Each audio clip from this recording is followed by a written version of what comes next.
All right, everyone. Welcome to the DM and Friends. This is the first in my interview series, and I have Stephen Clements with me. He is a writer, editor, author, lover of all things gaming, and yeah, we're gonna have a good time here talking about gaming, life, and all that kind of stuff. Thanks for coming on, man. I really appreciate it. Thanks for having me on, Angelo, because I've been watching many of your videos and I like the insights that you got and I like the topics that you're addressing too. And it looks like we've got a lot of mutual friends, even though Yeah, you and I are fairly recent acquaintances from this year's North Texas is the first time we really got to talk to each other. yeah, But once we did, outside yeah. of the inner cities games designed room, I knew I need to talk to this guy more because you got some interesting stuff going on. So yeah, again, thanks for having me. It's an honor. Man, I really appreciate it. Yeah, thanks for coming on. Yeah, I think yeah, we did. Was this the first time we met? Was this last North Texas, or was it the previous North Texas? Because I've been So just a little bit of spice for the viewers and maybe for you. The first time I think we met was very much in passing at the 2024 North Texas. The first time okay. we actually talked and did anything together was 2025 North Texas. But the first time I knew about Angelo Chiraco as from the first North Texas I went to on the pre-con Get It On night. I was signed up for an inner city game with the DM Angelo, who Okay. I assume was you, who stood me up. I was there Oh, and he crap. wasn't. So I have come onto your show to get my revenge. And You know, pox on your house. I'm kidding, of was course. that in 2021? That was the one where about half of the attendees got Yes. stranded from that freak storm in Dallas. And like I got in under the time barrier before just all hell broke loose and just hundreds of people weren't able to get to their flights. So I don't hold it against you or anything like that. You're not on my DM On my Hall of crap Shame list. from my con reviews. So I understand. But Yeah. uh, my first thoughts were, curse this guy. But what? I I think that was the year that I actually, because I've been going to North Texas for quite some time, and before COVID, and then obviously the year of COVID, everything went to I think it was either canceled or online. I can't remember exactly. And then the following year, or is it 2 years after? I my don't remember, but I actually did get COVID and had to cancel last minute, and I think that's the Oh, year that you're talking about, because I oh, remember I had a slew of games at Boot Hill because I normally run Boot Hill.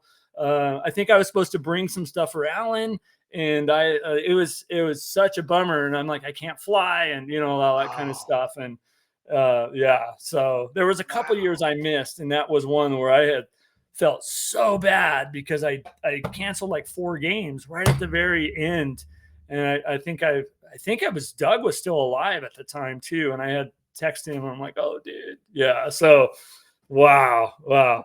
Plot thickens, the layers of the onion peel Yeah, back, there's my secrets excuse. unfold. And Yeah, so now I was already over it and I figured it had to do with that, but it's even worse what had prevented you from being there because yeah, I did make a mistake once before of perhaps not an unjustified mistake, but I had invade against a particular DM that no showed, and it turns out he had like a brain aneurysm or something. oh my god, And so now I'm just glad he's alive. I'm not too worried yes, about the game I missed out on, and I know you'd much rather have been hanging out. So oh my god, yeah, now we're gonna hang out. We're gonna hang out here. We're gonna yeah, hang out in yeah. the future. We're gonna do all kinds of cool stuff together. Yeah, it's funny you say that because you just never know. You come up to a conclusion, but you never know until things get revealed, and you either feel bad about it or good about it, and that's a case where you're like, whoa, okay, now I understand. Yeah, so In human affairs, it seems that seeking understanding of the other is critical for knowing whether you really need to hate on somebody or if no, they're actually cool yeah, and we should be cool. And yeah, so, yeah, yeah, so we're getting the interview off on a good start. First yeah, interview, yeah, all that. Yeah.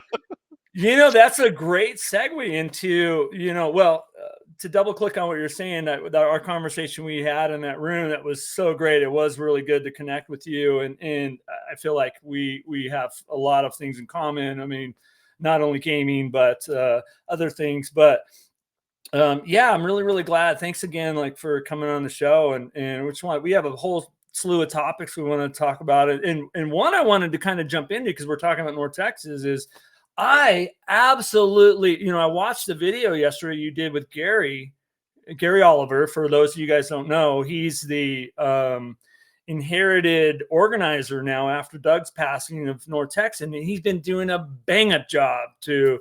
I cannot plug North Texas any more than I don't even know how much more. My love for North Texas is huge. I try not to miss that con for many years. I friends that I enjoy seeing every year, and it's just a beautiful convention there's at so many levels. But the video that you did with Gary, you had a very specific topic, which was very good, and the topic was how do well, I mean, you say it exactly. It was basically how do you organize the con, and where do proceeds come from, and I can't remember exactly the name of the video title, but you dove into the economics of the con, and man, I learned so much. And that was, you did a good job, very Oh, very good thank job. you. Hats off to you for that. I um appreciate it. yeah, And yeah, it occurred to me that this is something that is easily overlooked by the hundreds and thousands of people that go to these cons every year, and yeah, they enjoy themselves and they make it annual pilgrimages. And a lot of folks, that is their primary leisure time, is going from con to con to con to con to con. yes, Because if you're Facebook friends with Paul Smith, every week it seems that guy's at a con, yeah, and he's good at lucky gaming. him. So it's Yeah, okay. He earns it. If you have him at your table, you're going to be good. But I also notice a lot of people complain about this being expensive, that being expensive, this con hotel I could find cheaper nearby. And to a certain degree, I was like that too. But in seeking to understand, how does this really work? How does a yeah, sausage get made? What does it take to do this thing that we enjoy so much? I wanted answers, and I listened to a whole bunch of different people's podcasts, because we get a bunch of perspectives and interesting stuff. And a couple of them like played footsie with the topic, but they wouldn't go into a whole lot of specifics. But I wanted to know, how much does it cost to put on a con, and how much does it yeah, how much can you get to help support the con from the con itself? Yeah, how do you raise the money? And I thought, I do know somebody who's incredibly approachable and who would know something about that, Gary Oliver. yeah, exactly. And he was game for it. He just wanted to keep the precise numbers, like the specific budget Respectively. dollar amounts, off the table. Got it. But I asked him, well, will you do percentages? And he said, absolutely so. And that was eye opening. And now I look at the con hotel expense, because while it is a bit more expensive than other hotels within easy walking distance of the place, the quality of the Westin so much better than the other ones. And Yeah, this is another way that I can support the con. And plus the yeah, con rate, if you compare the price that the Westin is willing to give us to what they charge normal customers, or what comparable hotels charge on those same days in the area, we're actually getting a mhm, deal.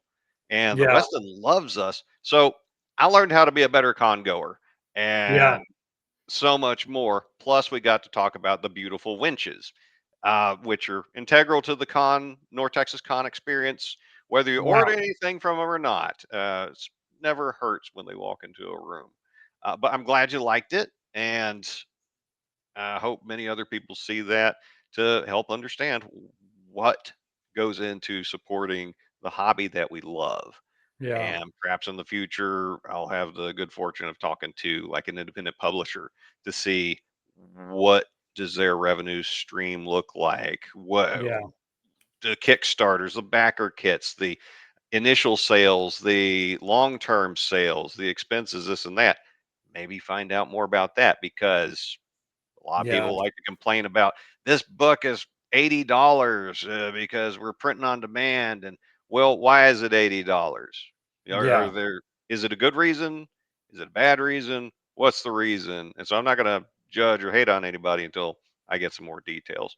But Yeah. yeah, thanks for watching it, and Yeah, yeah, I'm glad yeah, you and enjoyed it.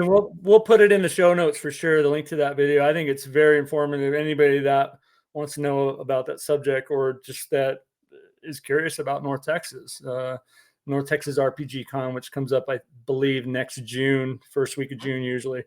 One thing I thought, and not to dig too much deeper, but one thing I really appreciated was his explanation of the rooms. You know, X amount of rooms gets them comped so they can bring in more people and stuff like that. And you know, I also appreciate the fact that it's not nobody over there on staff is making, you know, is making that their standard, their primary salary. Like it's everything goes back into the con, which makes, I think that really shows. I think that really shows um, just the loveliness is the only word I can think of that convention. But yeah, so yeah, good job. That was a really Yeah. really good And as good busy as segment. they are with a con that's only got about 500, maybe 600 Man, attendees, for the cons where you have thousands or tens of thousands, I can only imagine the amount of work that goes into logistics that. and And so oof, then you really do need the full-time staff, because like a yeah, lot of folks, they look at nonprofits and charities, this and that, and some of them are complete scams. They're just employment agencies for their friends. But some of them do good work. Well, yeah, while you want them to be economical with their money, you also do need to be able to pay enough to folks to hold on to quality staff, and finding the right balance between um, making every dollar count for the cause versus being competitive and keep getting a good people. um, that's a eternal question, and I wonder, maybe I'll ask Gary that in the future. What does he think about that? yeah. You know a lot of con organizers, probably more than me. Do you have any insight on that? Not really, to be honest with you. My proof on I'm skewed to North Texas, and you know, I've gone to a lot of cons on the West Coast, the East Coast too. I was just at Historicon, which is another great convention this last year. I'll be at Page this year. I go to a convention on the West Coast called Strategicon, which I've been going to for 20 something years. Yeah, you dove into areas where I know nothing about, and you know, I know the people, but man, it's my hat's off to them too. Yeah, it's yeah, very good. Well, since you just inspired that question in me, I'm writing it down, so I'll Write ask it Gary down. that in the future. Yeah, Yeah. love it. Uh, So yes, sir. one thing that so where'd you grow up, man? So was born a poor young child in West Tennessee, Union City, Tennessee. Apparently, the only time I've ever been there was when I was in the hospital getting birthed. But I grew up around Paris, Tennessee, out in the hills and forests of that dividing line between West and Middle Tennessee, where you get into Nashville. Got Um, it. and I spent a lot of time playing outdoors with my cat. And he was a cool dude, Love and it. he was actually the first person I played Dungeons and Dragons with as a wee lad, because I was like 5 or something like that. I couldn't even read, but I found some of my dad's books, and he was too busy to ever play them. He didn't teach them to me, but I found them, saw the pictures, and I was like, "This sounds really And interesting." you were So hooked. me and my cat Midnight went out in the woods and we played Dungeons and Dragons together. Oh, I didn't even wow. have dice. I didn't even know what the dice were for. I mean, I did Oh my find God, them, I but love I it. didn't know what to do with them. And as my literacy grew, I started making a character sheet and figured out magic users were cool because they could cast magic missile and beat people up that way. Love But it. yeah, and yeah, growing up born in the country, it's good character builder. I think everybody should do it. And after you get a majority age or whatever, you can go to a city and enjoy things being more convenient. But growing up with a fear of the woods, that's a good thing. I think it puts air in Yeah. your chest, makes you respectful of others and the world around you. Love it. Love it. Love it. So Yep. you had a cat named Midnight, huh? Uh-huh. Yep. He was a cool guy. I've always been a cat aficionado, which I think is handy for men to be cat people because women are I a lot like agree. cats. So it's good training for dealing with women. And women that like dogs, that's good for training them how to handle men. And I'm Yeah. not going to get too far into the psychology of it, but I think that's good stuff. Oh my God, is To that good look stuff? into Yeah.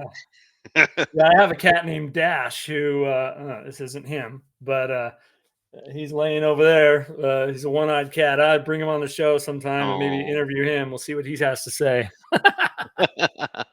Now, right now, me and the wife, we've got three corgis, and we've got one cat that she rescued from underneath a rotting trailer in a park full of loose, dangerous dogs. And she's Mm, moved in with the mother-in-law, lives in her bedroom with her, and she just gets doted on every day. So we're pushovers for for anything animals. fuzzy and cute. And even if Yeah. it's ugly, that's just a different type of cute for us. So but Yeah. I'm with you on the animal stuff. But I yeah, love it. I love it. Yeah. Yeah. so That's grew up definitely in so grew up in West Tennessee, and about 10 or so moved on down to Memphis for family to pursue economic improvement, nice. and went to University of Memphis there. And after I got done with my master's degree at about 26, I was trying to figure out, well, what should I do? And we had the global war on terror going on, and I was buying the propaganda that was being put out. And I got in touch with Staff Sergeant Kedrick McDonald, and I told him I wanted to be an Army officer. And he said, I can make your day. And he sure did. He did everything that he said he was going to do. I went to basic training in Fort Jackson, South Carolina. Now, Wow. a lot of folks that are in the know, they call Fort Jackson relaxing Jackson because for the basic training experience, some folks get to have their cell phones, they get the weekends off, they can go into town. Not this guy. No. When I got to the reception battalion, that's before you actually go into your basic training. Mhm. That's where you just show up. I figure the reception battalion, or at least my experience of it, is good prisoner of war training because that's what it felt like. Just being psychologically screwed with all the time by Yeah. the drill instructors that are stuck there with you, not having any freedom to do anything. It was pretty awful. So I was very motivated to get out of there. And they were experimenting with a compressed basic training schedule, but only the top achievers in the physical fitness test will be able to get a slot into that. That was all the motivation I needed to get the hell out of reception battalion. And so I got into that accelerated program. I got no days off. But I tell you what, everybody went to church on Sunday mornings because that was the only way you could get away from your drill sergeant is by going to church on Sunday mornings. And it gave me plenty of time to write letters back to my folks and to my future ex-wife. And it was oh, after that I went to officer candidate school in Fort Benning, Georgia, and I Wow. passed, though we had, I Good think, for you. 20% casualty rate in my class. I Now these bet. one of them died, and the others got so injured that they had to drop out of the class. And you certainly didn't want to fail out of officer candidate school because Mm. if you did, then what happened to you, Angelo? Do you know what happens to you if you fail out of officer school? I don't personally know, but I can only imagine the shame involved in Okay. that. Well, there's that. And also, then what the Army assigns you to do, your job, your MOS, Oh, becomes needs of the Army. They'll stick you wherever they oh, want. So whatever you had in mind you wanted to get into, like military intelligence, staffing, this, that, and the other, whatever they chose to put you in, that's what you're going to do. yeah. And so that was plenty of motivation to pass officer Oh my candidate God, school. would it be? Yeah. What was your MOS when you what was your I wanted to go into military intelligence because I got a background in global affairs and sure. political That was your science, this and master's? that, and foreign languages, this and that. One time I took the Navy's language aptitude battery test, and it was the hardest test I ever took. I almost cried at one point, and I'd Oh my never have God. cried in a test ever. but I passed it with flying colors, and they would have been happy to have me as a linguist. So I figured, let me get into military intelligence. So despite my school scores for science and math being the worst of my scores, the Army Mhm. decided I needed to be an engineer officer. So, all right, I went and became an engineer officer. And what we did, I got training on construction and bridges and Sure. explosives. That was fun at Fort Leonard Wood, Missouri. When I went to my station at Fort Polk, Louisiana, I was with a heavy construction battalion, the 46th Engineer Battalion. And so I had a bunch of carpenters, plumbers, pipe fitters, electricians. We had a unit that could do concrete so we could patch roads for when all the IEDs blew them up. Mm. And from there, we deployed to Baghdad for 15 months. And I was within walking distance of one of Saddam's palaces, Whoa. where I was primarily stationed out of. And actually, at the Alpha Palace, if you're old like me, you'll remember when Stephen Colbert went over there when he was still funny and recorded like 4 or 5 shows. Mhm. And I got to be in the audience for when General Odierno shaved his head. Oh, wow. Um, and that was a good time.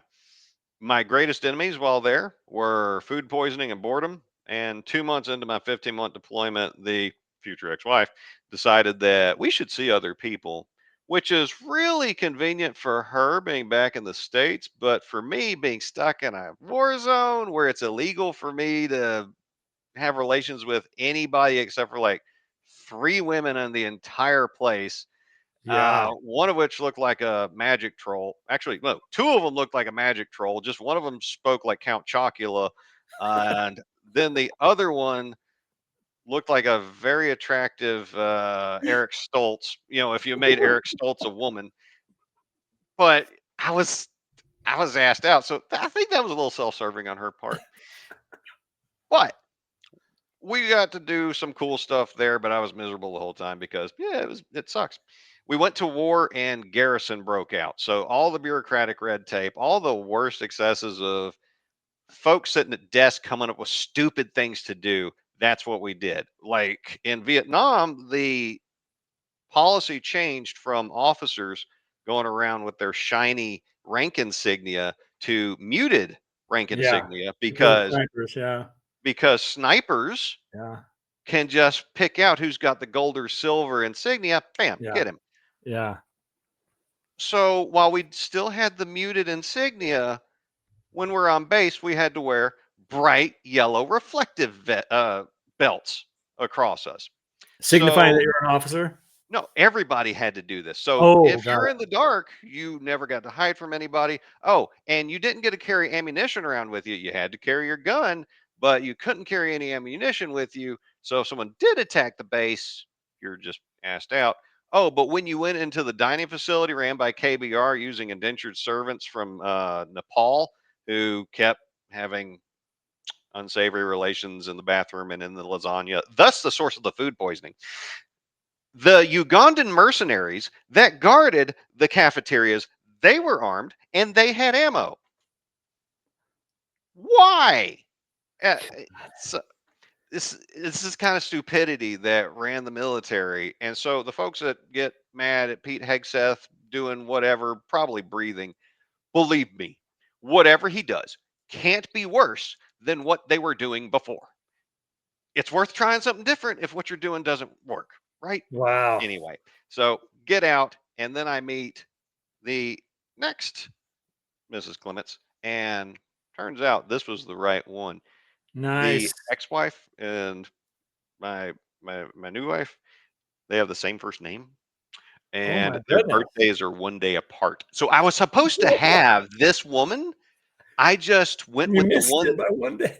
Yes, and I knew them at the same time when I first met them, but one of them, the ex-wife, seemed nicer, but turned out to be a pathological liar. And Mm, the other one, her favorite thing to do was scowl at people. And so I didn't think that was the right one to go with. Turns out she was a perfect wife material. She's fantastic. 15 years together, still loving each other, still that's looking great. to the example of Gomez and Morticia. That's how we treat each other, and it's wonderful. It's really That's good. amazing. Amazing. So You guys been married 15 years now, you said, or together 15 years? yeah, we've been together 15 years. Been married That's for awesome. 10 Nice.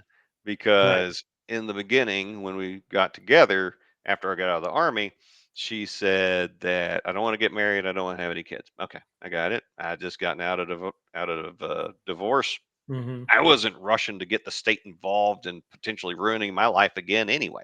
But Yeah. 4 years into it, like a clock went off, and she said, "Why haven't you married me yet?" And I was like, "You said you didn't want to get married." And she's like, Oh "Well, you my should God, want to that's marry me." I was typical. like, "But you've been telling me for 4 years you don't want to get married." And she's like, "Well, I changed my mind." And so I made her wait.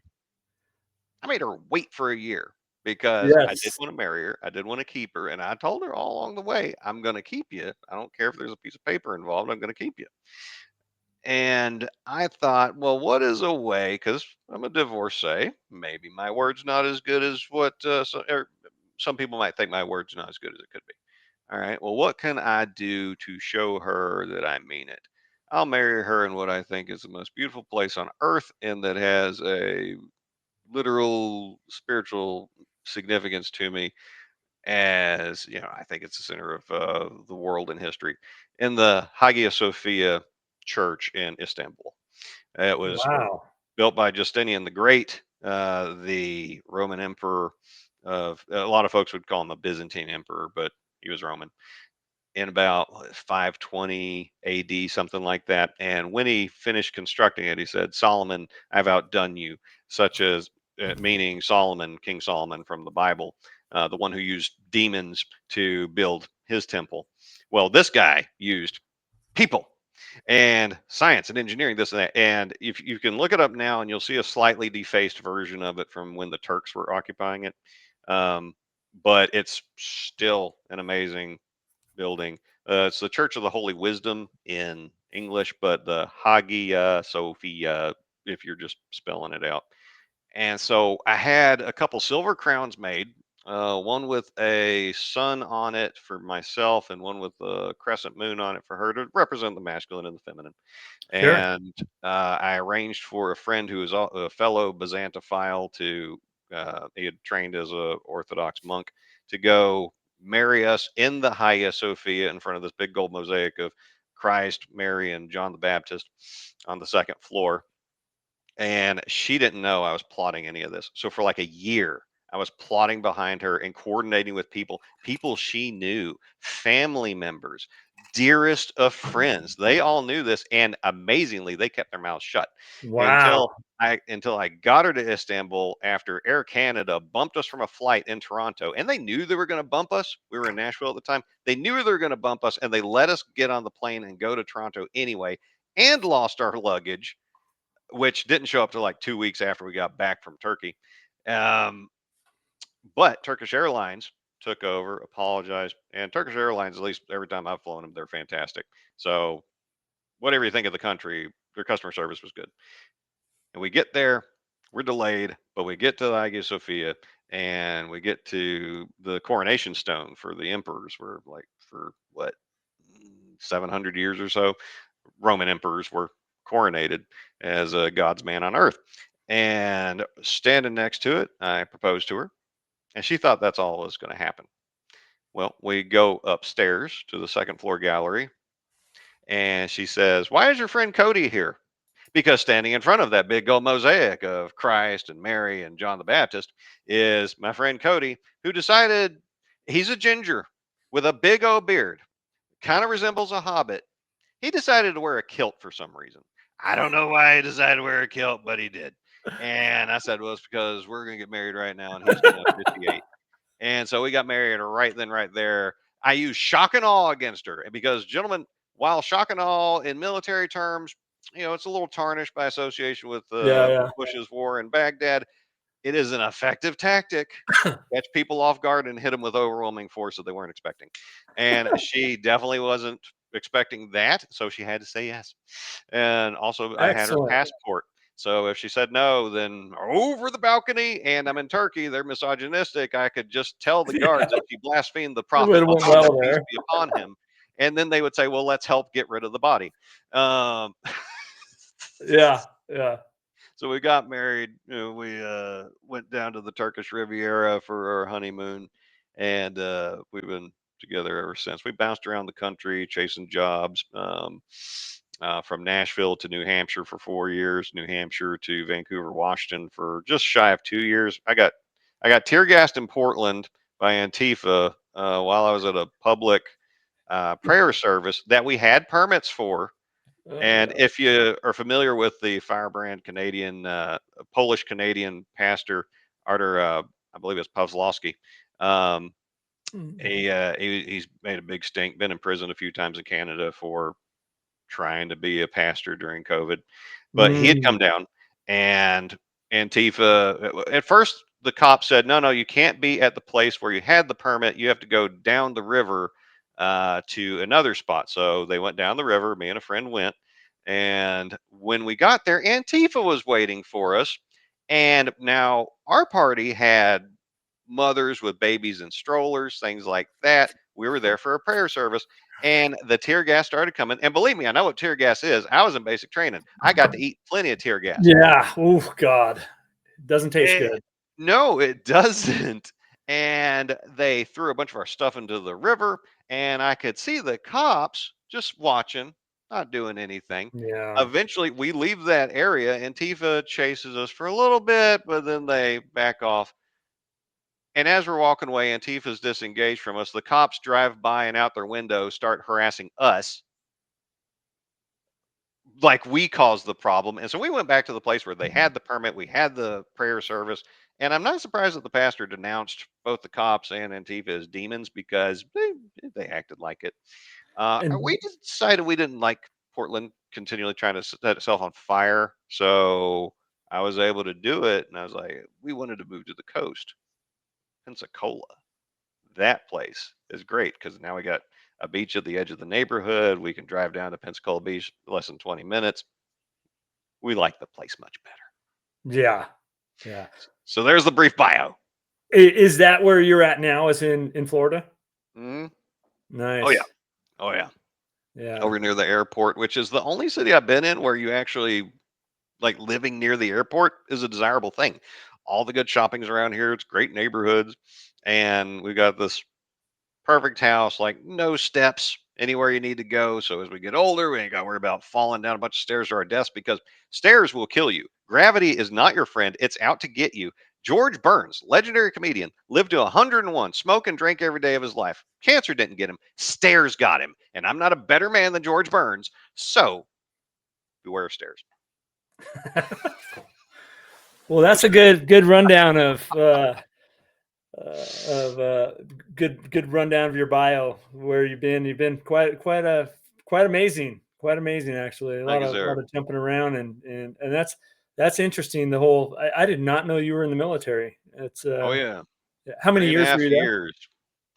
That's as much fun as I could handle. I was they told me that, well, if you stick in a few more months, you'll be promoted to captain because I got Yeah, out as a first lieutenant first promotable. lieutenant. I was going to ask you that. Yeah, And I told them, or I didn't tell them, but I said to myself that I would rather sleep under a bridge than spend one more day here because the army life was not my style.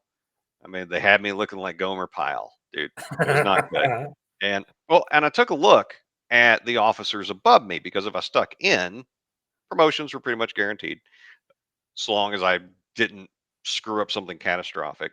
yeah, And I thought, well, let's see how they're living because that's how I'll be more than likely. And they were all sure. miserable. They all hated each other. And it was all self inflicted cultural stuff. Like the army life is hard enough as it is. And then they did stupid stuff all the time to make it worse.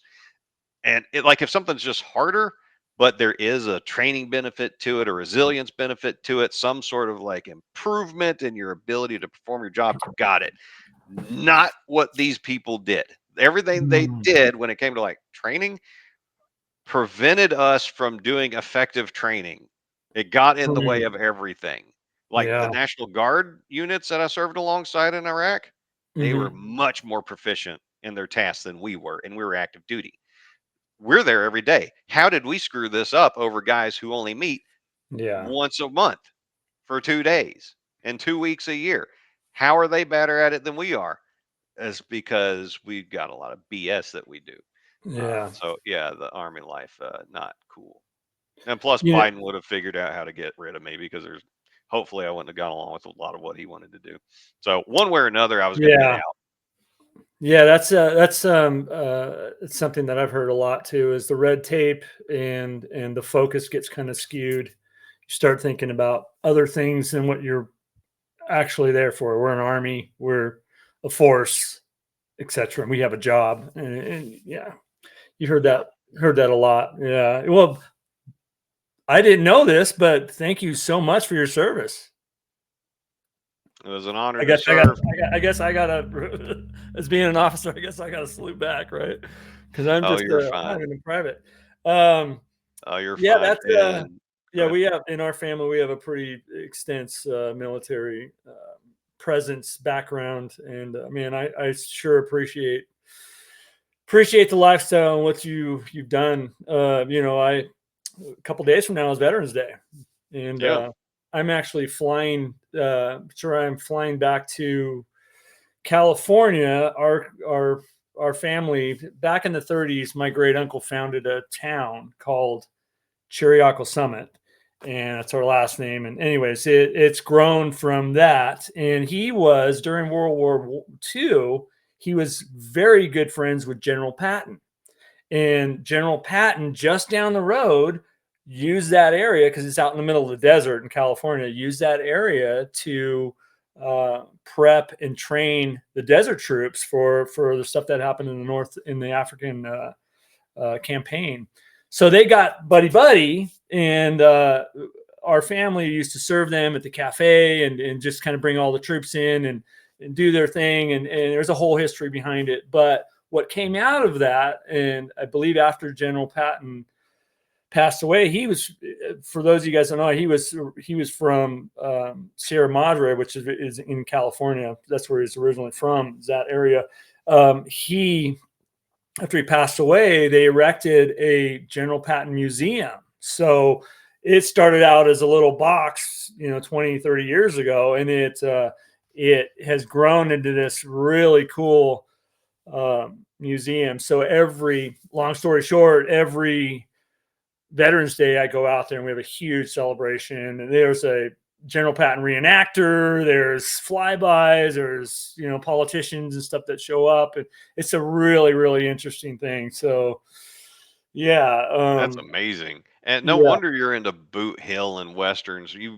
Your family did that. Y'all went out west and yeah, you made yeah. a town and it still exists. So you probably had to defend it from some rough people. So now you make way more sense. Okay, I got it. Yeah, That's cool.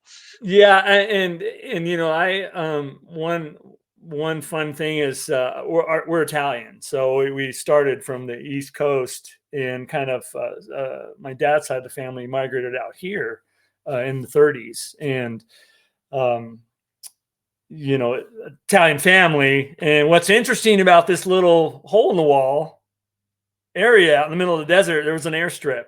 So I'll just leave that there. So Italian airstrip, 30s. Oh, Yeah. So, anyways, has the statute of limitations run out? Because if it I don't hasn't, I'll know. keep quiet. But I've But heard some pretty amazing stories about my grandfather and yeah. So that's anyways, cool. yeah. So yeah, I definitely appreciate the that, and yeah, thank you so much. Well, thanks for So listening. you kind of to another subject. You kind of talked a little bit about how you got into gaming. You were probably as a kid running around with a little wooden sword and your cat and Yep. out in the middle of the woods, which I can just picture that. I think that's so amazing. So how would you say you got into gaming? You kind of you kind of said a little bit of it, but did you guys I'm all about this nostalgia. I remember my first dice roll.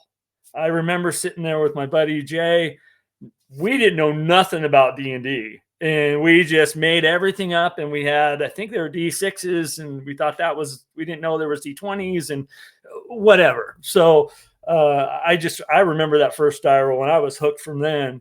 And you know, like I said, I'm all about the nostalgia and that feeling. And what was that like for you? I mean, what was that? Did you get involved in kind of elementary and junior high was the big, seventh, eighth grade really kicked in, but elementary it was always there. A group of us would get together and have long nights of playing D&D. And yeah, what was that like for you? What was that like for you? Listening to your talk's been helpful because my memory has shaken out a few other Good. details I had forgotten about. But so I've started with the Mincer red cover basic Yes. rules, and they hold up to today. There's people that make entire YouTube videos about how it's the best version of D&D, Yeah. and the Beck Me line, that kind of stuff. And there's a lot to be said for that. Yeah. So the first time I read it as best as my illiterate 5-year-old self could, but I always liked the kind of stuff, like any little kid. I liked the soldiers, knights, dragons, wizards, all that fantasy stuff. And the first time I figured out that I could do anything with other people involving it was probably about 7 or so. I was talking to one of my friends, and we were on the phone, and apparently he had found a copy too, and I misheard or misinterpreted something he was saying, and I asked for clarification one time, on our first call where he was talking about it. I thought he was saying half wings. You could play a half wing, and I was trying to understand, how do you play half of a wing? But he was real insistent that you could play half of a wing, and I was intrigued anyway, and it turned out it was halflings. Sure. But we got to plan an illiterate version of that. But we also had gotten a hold of, or I'd gotten a hold of, from a trip down to Memphis, and the bookstores in the mall that used to carry this kind of stuff, when there were bookstores in malls, I guess. And it was the black box version, the easy to master rules for Dungeons and Dragons, with Zanzer's Dungeon in it. And I've played Zanzer's Dungeon probably a dozen times, run it 10 of those times. I think for an introduction to the game, it still holds up. I plan to run it again in the future for folks, because there's so much you can do with it. It's fun, it's quick, it's simple, but it hits a bunch of high points. And so we started playing that. And then he got a hold of a different box set, and we played that. Then we moved down to Memphis, me and the folks did. And in the apartment complex right across the hall from us, I have no idea how this happened, but it was a whole other family with the last name Clements. There's not a lot of Clemenses around, so the fact that two of them wound up in apartments right next to each other in Cordova, Tennessee, I don't know. But that's when I really got into gaming, like hardcore all the time, and we would do sessions like all day on a Oh Saturday, my God. Yes. after school, this and that, because we didn't have anything else to do. And Yeah. you're reading and socializing with other people, so the parents are happy about that. Um, and it was about that, shortly after that. So this is about 91, something like that, because I was Okay. born in 80, and got the Dragon Strike board game, played the VHS that came with it, went with the time sync. So that Oh was a lot wow. of fun. Still got my original copy of it. And I just kept doing the D&D thing from there, and then on into high school.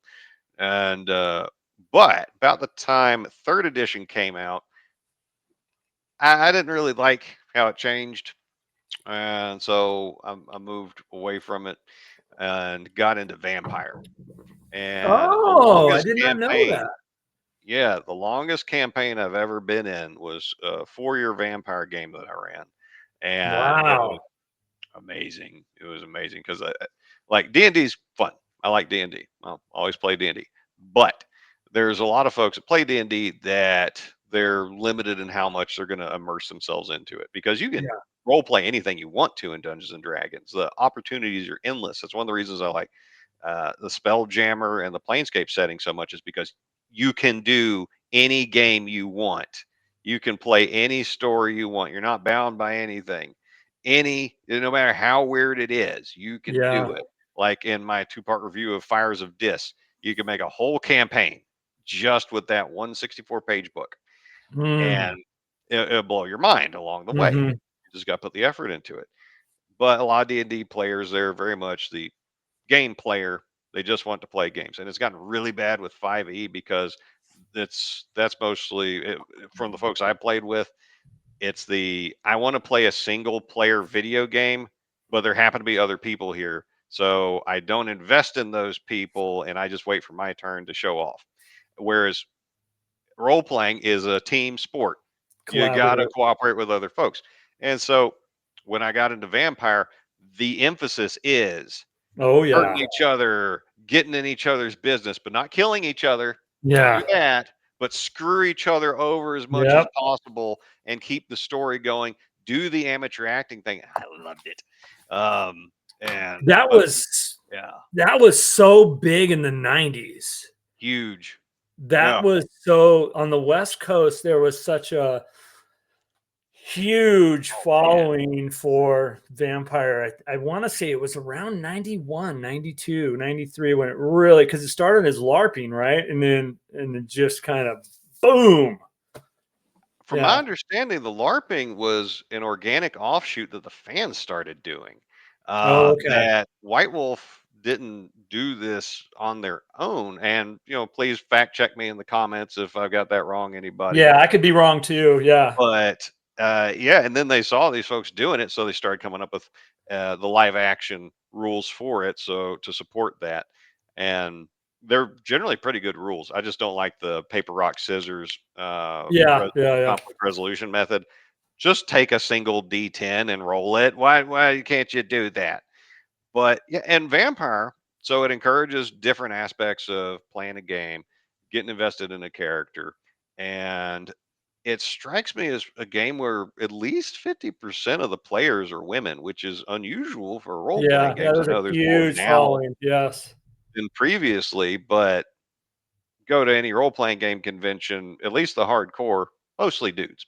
Now the Yeah. women are welcome and they can have a good time. Not holding anything against anybody, but it Yeah. seems like they're more interested in those kind of emotional notes that you get on in Vampire. And I love that stuff. It's just like, oh yeah, just make it hurt so good. I love that stuff. And but I joined the army, so that campaign died, and it took probably 10 years before I got into another game.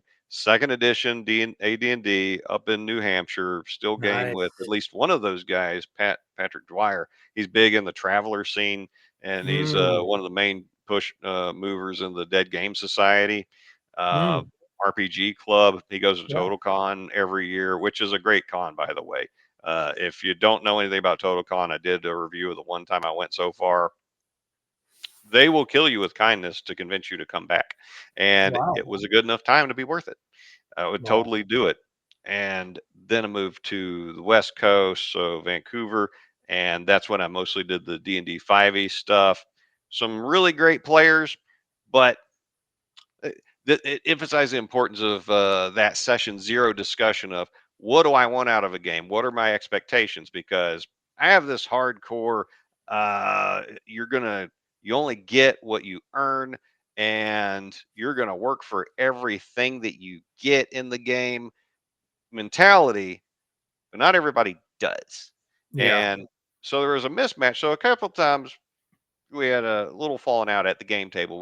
We were still friends, and we're still friends now. They're great guys, but yeah, talk to folks about what it is that you want to do, what you're interested in, what the experience you want, because not everybody needs to game with everybody. Not everybody gets along.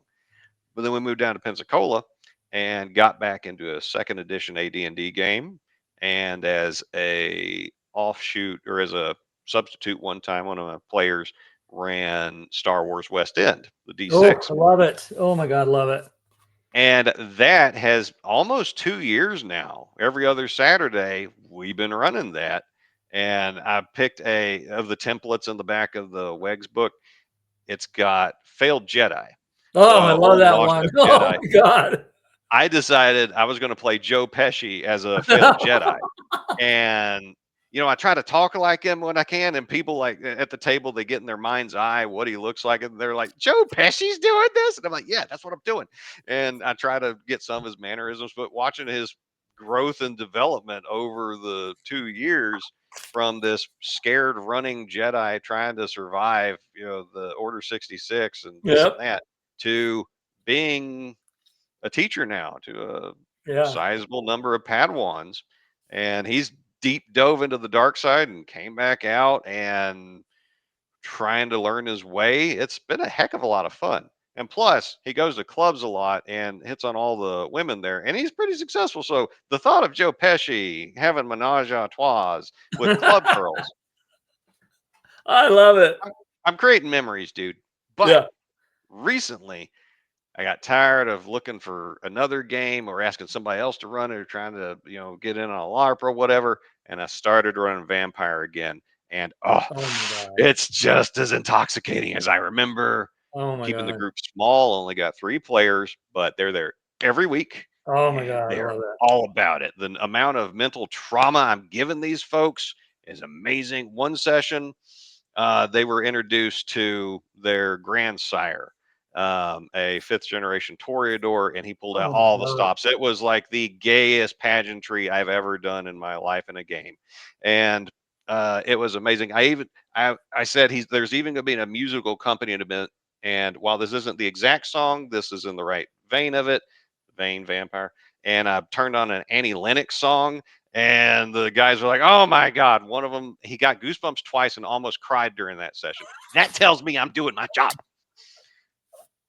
And it's that kind of intensity Wow. that I like in a game. And back to North Texas and Paul Smith, who I mentioned earlier, he ran a Blade Runner game, and Yes. that was, I think that's still my favorite con game ever because we got into that stuff. We got into Yeah. the hurtful, deep, personal stuff. Yeah, and so that's Wow. what I'm doing now, game wise.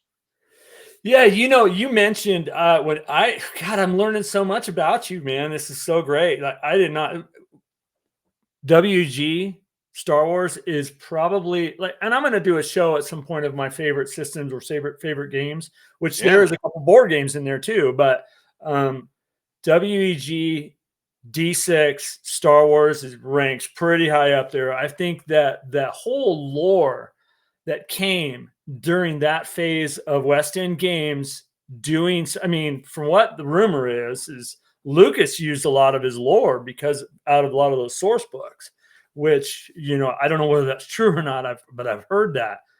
The world that they created or expanded upon, that expanded universe, oh my God, what a great freaking game that is. It's so good. And the failed Jedi, I have played one of those before. Such a great template. It's such a great template. Like, I I love that. And you know, I have a challenge for you. What's that? You should run either that or a vampire game in North Texas. Ooh, see the Weg Star Wars, that would be easier because That'd be an easy one shot. the first time I played with Luau Lu was him running a module at North Texas at the Oh, Pre-Con Get It On. wow. And obviously it was a good time because we've become friends since then.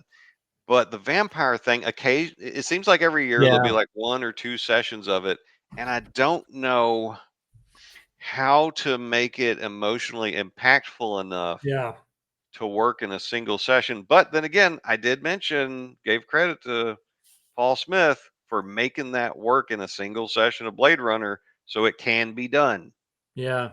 Okay, all think right. at I think at Challenge a con you'd probably have to do more of a hack and slash game with vampire. I'm not sure how that would work at 4 hour session. That might be tough because oh, you're right. That game is so there's a lot of depth and emotion in that game, and I think that it really matters the I mean, the setting around you even matters. You know what I mean? Like the yeah. setting around, like what, the candles in the room while you're playing and the mood music. And that's kind of hard to that could be kind of hard to replicate at a con. But You know you what? never know.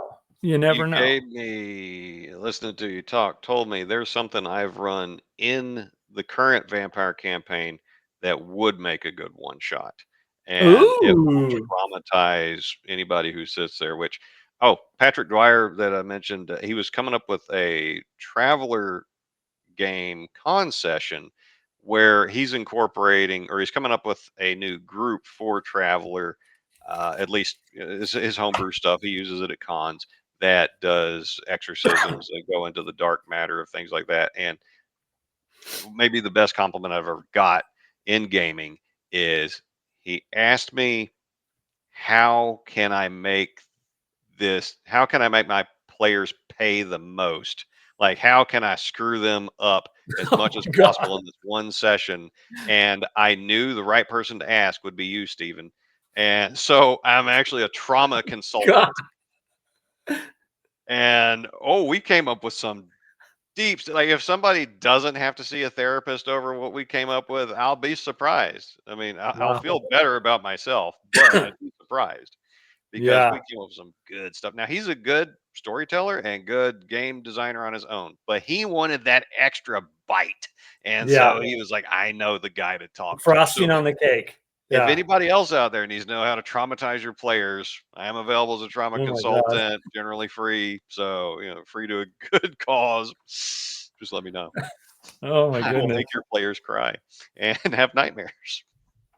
And I'm such a sunny guy. I don't know why I'm like that, but we are how we are.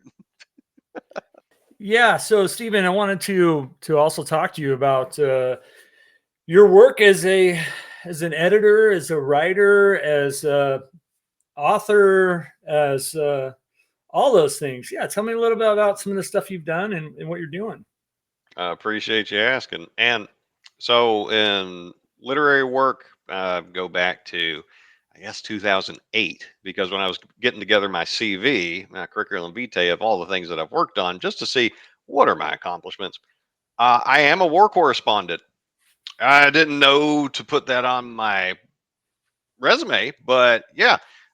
See, soldiers build up combat outpost in Baghdad that got carried by KWTX News in 2008. I wrote that, and then engineers in Iraq defeat tunnel terrorists. That's from American Forces Press Service from my time in Baghdad in 2009, Wow. and then Army engineers celebrate diversity that I got told to write. That was carried by the Department of Defense as well, written Nice. while in Baghdad in 2009. And I thought it was interesting that article was about the four different Africans that were in our battalion. And three of them were really cool. One of them was criminally insane and would attack people. And his name was Asteroids. I kid you not. His name was Asteroids. Wow. Somebody named the kid Asteroids. And but the other three were fantastic soldiers. And in the introduction to it, I tied in that Barack Obama had just been elected, and I wrote that, at a time when there's a president who can trace his family back to Africa, let's look at the four Africans serving our country now. They edited that part out. And I didn't think that was a controversial way of putting it. I didn't say he's a Kenyan or anything like that. I just said he has heritage from there, and he does. His dad is from Kenya. I didn't say he was from there. I didn't talk anything about any Yeah, birth that was a certificates, hot topic at that time. Yeah. but they didn't want to touch it. And I Yeah. was just trying to build interest in the article because, yeah, he had just won an election. Anyway, so yeah, I started off as a war correspondent. But on my way out of the army, I had an idea in my mind that I just had to write because it was burning its way in my mind, and there was a song to go with it. Now the song didn't wasn't explicitly about the story itself, but it inspired the story, and that would eventually become my uh, Byzantine historical epic, To Save a Life, which is about the Fourth Crusade and the fall of Constantinople. So if you're seeing a theme, I said I was a Byzantophile. I'm kind of about it. I've been to Turkey 3 times to go look at the stuff that the Turks didn't make. Wow. Um, and so that got me into writing. And then I thought, well, let's do some more of this. So one of my friends, a Jewish hobo that qualified to be a rabbi and a bunch of other stuff, he wanted to write an autobiography. I said I'd edit it for him. It's called Call Me Tennessee. It's this joker right here. Currently recording the audio version of this, the dramatic readings like I do on my channel. And this is a great time to bring up editing is a skill and experience.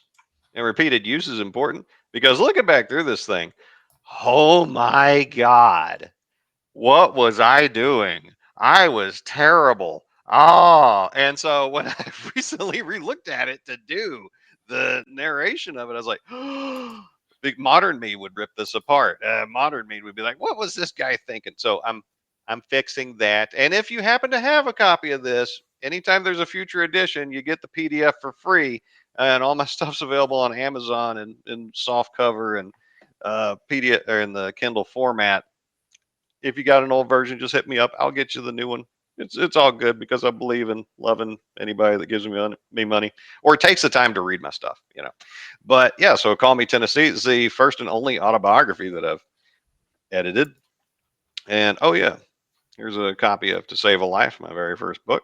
And it's a quick read, but it is hopefully a gut punch. And To Save a Life, I did the cover, I did the layout, did the editing and that. And I don't think the editing was atrocious in this, but it was the first effort. But it was a heart wrenching thing for me to write. And hopefully it'll be a nice kick in the balls emotionally for anybody reading it because Nice. apparently that's my flavor. I like to have people. I like it to hurt so good. I don't, not in my personal life, but just in my literary endeavors. And then the Call Me Tennessee, working on a new edition of that.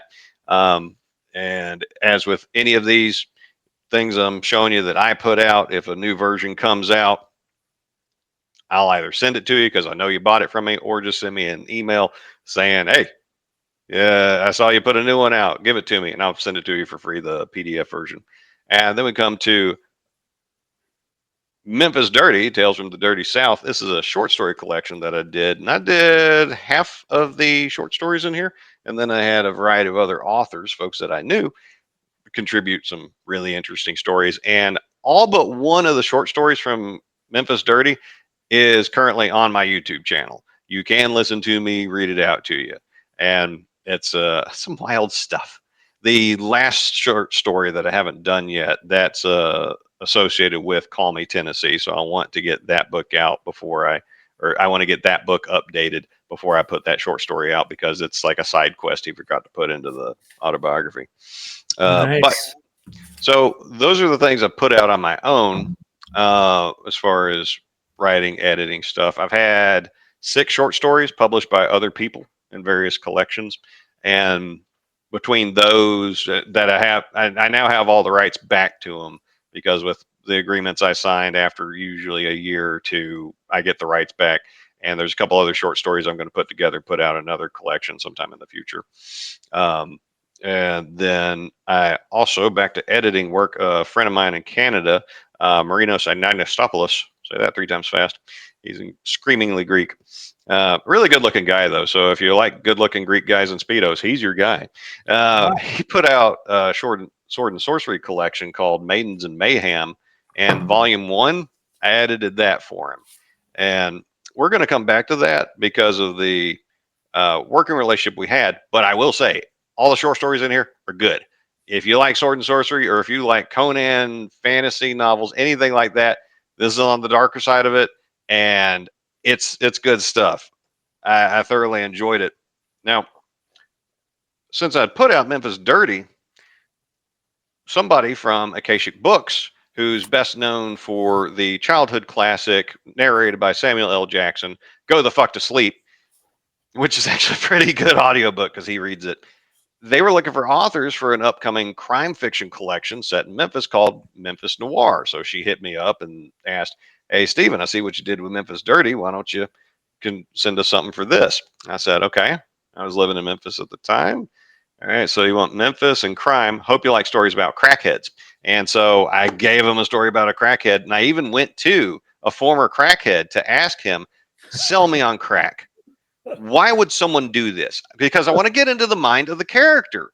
I Yeah. want him to be authentic. And, folks that do self destructive things, there's something in it for them, or Yeah. else they wouldn't keep doing it. Now, Yeah. objectively, it might be a bad idea, but they think it's giving them something they need. I needed to understand why he would do it. And the dude told me, "Oh, yeah, it's fantastic. It feels like it gives you the feeling that you're getting to bang the homecoming queen behind the bleachers while the homecoming king is off hanging out with his buddies."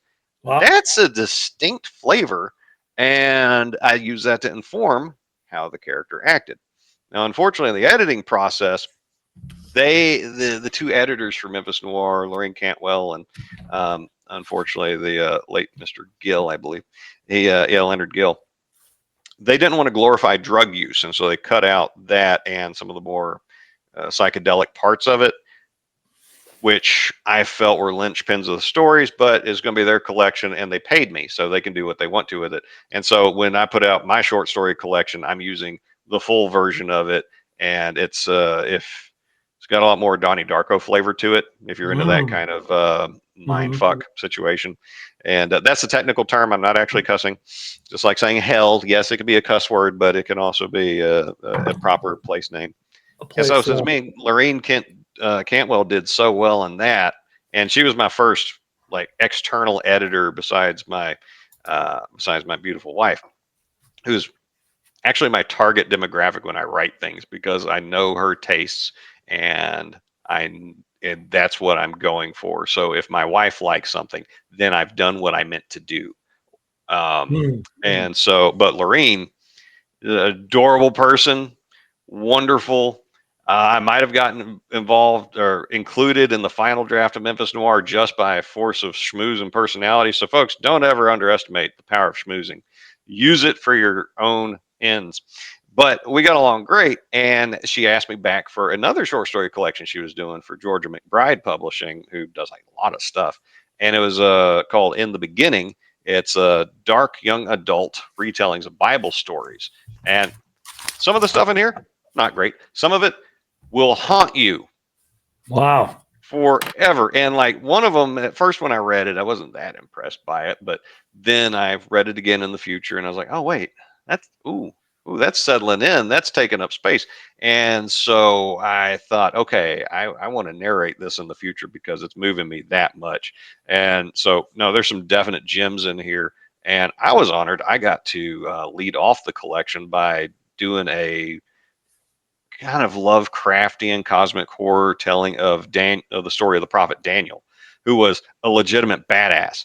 The things that dude was Yeah. able to pull off and survive. Folks, don't sleep on the heroism of Daniel. That guy did some stuff. Yeah. So yeah, Daniel and the dragon, where he took out the dragon god of the Bell cult.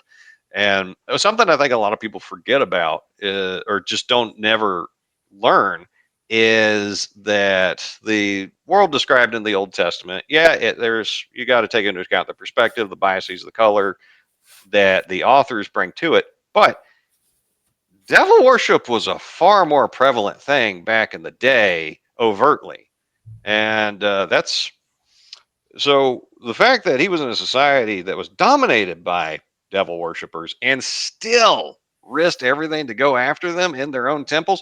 This dude had huevos the size of watermelons. I was like, I got to tell this guy's story in the best way that I can. I liked how it came out.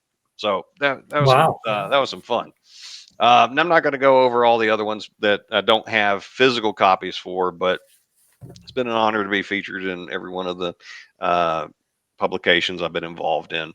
But as far as gaming, the gaming aspect of things, I Sure. have 13 role playing game credits to my name for editing work and consulting work. And I've got to work with some great folks like Mark Taramino of Dark Wizard Games and The Mm. Legend of the Seven Golden Demons, which is a cool module he put out. He puts Mm. out lots of cool modules, like my review of the Vampire Queen or the Hanging Coffins of the Vampire Queen. That's a badass module, and his Huh. art. That dude, he is maintaining the standard of quality RPG art. So if you're interested in putting out an RPG module, think about, well, do I want to go the Candyland 5e version of Dayglow Fantasy, or do I want to carry the banner of the Elmores, the Caldwells, the greats of TSR past? A good modern person to look at is going to be Mark Taramino. If you need to Mm. find an artist, he'll know somebody that is going to do that level of stuff. But he was working on Legend of the Seven Golden Demons, and he asked me, he told me about it, and I was like, "Oh, that sounds amazing!" And I know where you got the inspiration from, the Kung Fu Vampire movie from Hammer Horror, and the Hong Kong movie studio that used to churn out all kinds of chop suey kung fu flicks. Um, the Legend of the Seven Golden Vampires. And Mm, if you haven't seen it, go check it out. It's a good time, and if you like tits, there's lots of tits. nice. They're good ones too. But it's creepy and it's memorable. You'll love it. It's got Peter Cushing in it. And Mm, I asked him, "Hey, you need any help with it?" And he said, "Yeah, there's a couple spots where I feel like something's missing. Would you mind taking a look at it?" And so he sent it over. I read it and I saw what he meant. Like his ideas were fleshed out to a point, but there was like little areas they were missing. And so I said, what you could do here would be like this, and that plays on what you already wrote, and this will help round out the experience you're looking to give the player at this point, because you already have all these setting elements, all this foreshadowing, but let's really hit them with it. And he's like, yes, that's what I want. And he ran with it. It was great. So I think I got a special thanks in the credits for that, because I was kind of an ideal consultant. um, wow. Unfortunately, Mark, his spelling and grammar aren't his strong suits. His creativity and the intensity of the experience are his strong suits. Um, but he turned down my request to do the fiddly bits with the spelling, grammar, punctuation, to really make it clean and polished.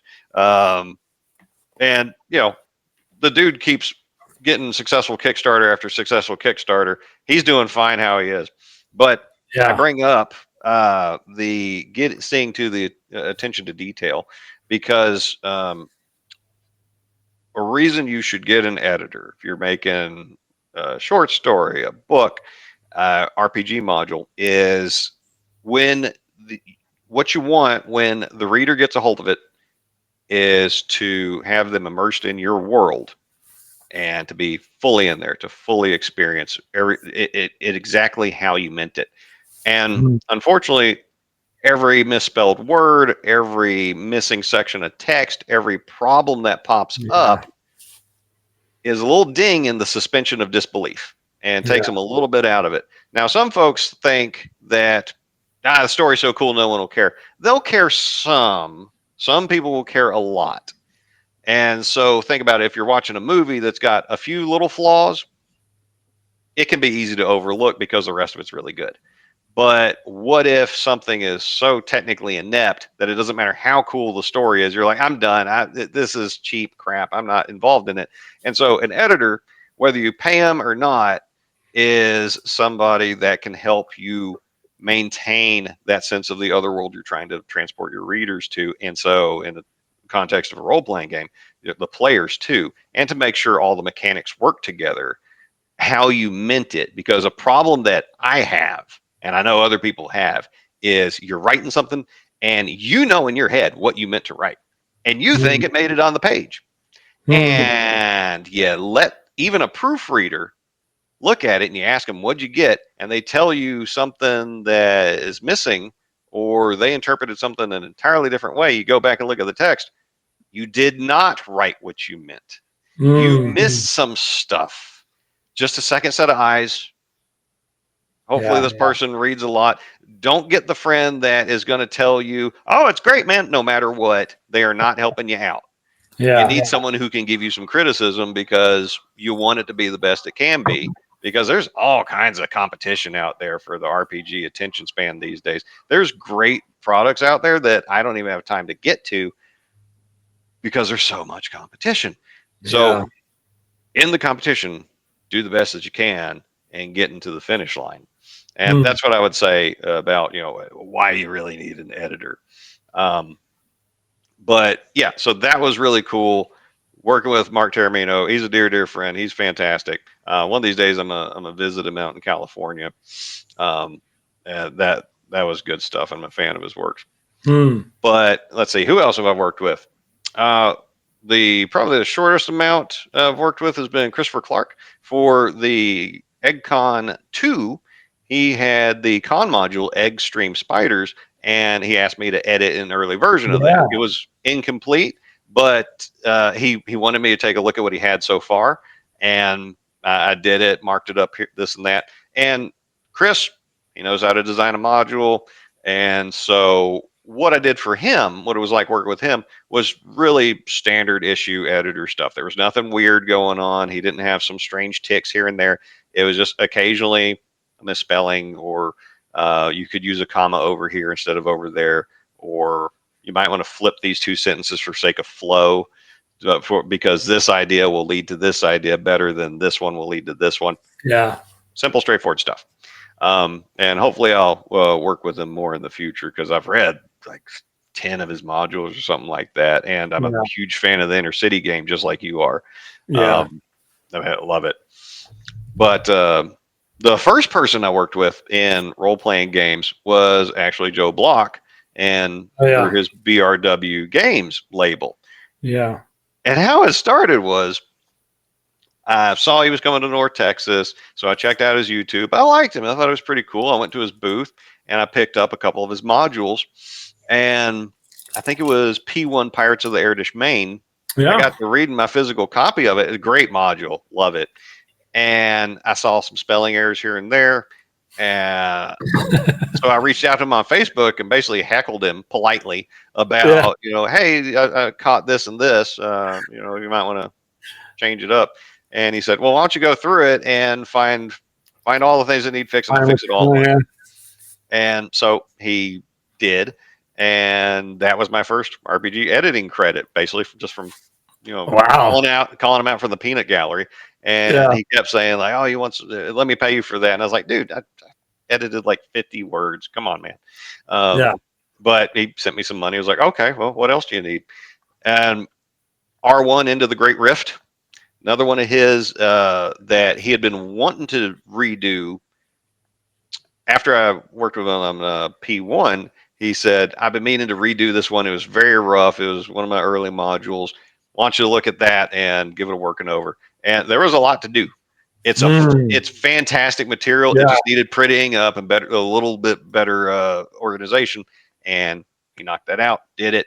And as I was going through the R series and I made it to R3, Secret of the Great Rift, I saw something else in there. And he's like, okay, well, hit me up with your treatment. Got that to him. And then he approached me out of the blue because he was going to start with a module to support his Swords of Cthulhu line, E1 War from the Stars, and involving, well, I guess I won't spoil it, but it's a cool module. You should definitely check it out. He gets the Lovecraftian flavor very well. It's safe in his hands. And so he gave me the first version, the unpolished version of it, and gave him my feedback on that.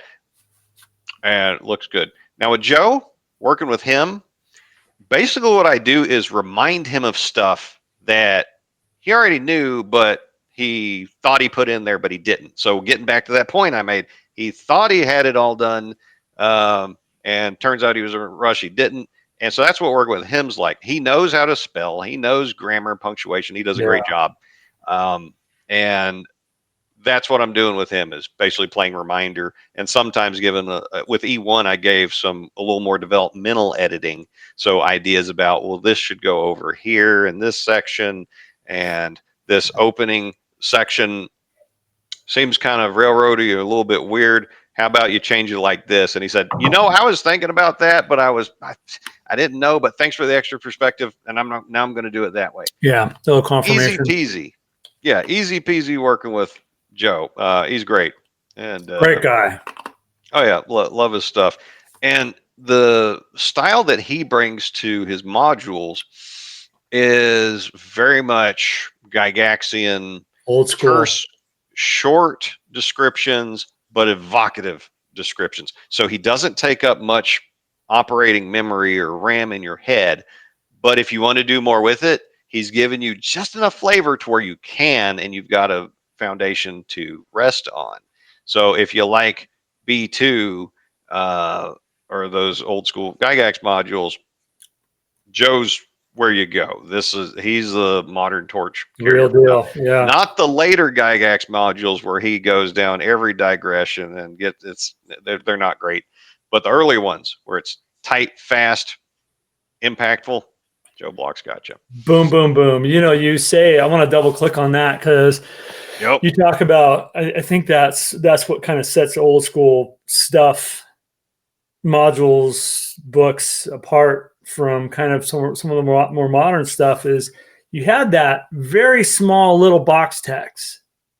There was a very small, very pointed, very open-ended, descriptive, but open-ended box text that the DM had to kind of, elaborate on, or it really just kind of got your wheels spinning to where, okay, I can run with this. I need to add this, not super painted out to where, oh, okay, this is what the crack in the corner looks like. You know what I mean? That kind of stuff. So yeah. That's very interesting. His module, which I'm going to do I'm going to do some kind of review on his Journey to Hommlet module, one of his earliest ones. If you're familiar with that, one of my favorite works that Joe did, and actually I like that because it gets that Gygaxian feel because there's very short little descriptions, and it's not too much. It's not over the top. As a dungeon master, I don't need 50 hours to read the module to get the gist of everything. It's very, very boom, boom, boom. And I appreciate that. And that's funny that you even brought that up because I think that's kind of, well, in my opinion anyways, it is the difference between then and now, I think, in a lot of work. Yeah, he's not writing you a novel, but you could write several novels based on what he gave you.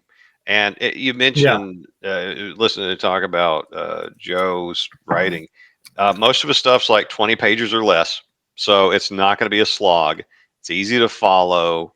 Yeah. Everything is where it needs to be. There's not a whole bunch of running back and forth between sections and nothing gets lost in the cracks. Yeah. And so if you're new to running or if you want to get into running games, Joe Block's modules are a good place to start. I tell you that. And you mentioned the Journey to Hommlet. That's one of his free ones on his website, I believe, and he's got a whole bunch of them there. I haven't reviewed that one yet, but I have reviewed, I think, 3 or 4 of his other modules, which are on my channel. So if you haven't checked out any of Joe Block's modules yet, and you want to hear about it from an independent person, that's not Joe. And Joe doesn't toot his own horn enough, and I get that, but he's got the goods. He could toot his own horn a lot more. There's a lot of people with a lot less talent and credibility that won't shut up about buy my book. Joe could do a lot more talking. He'd be completely justified.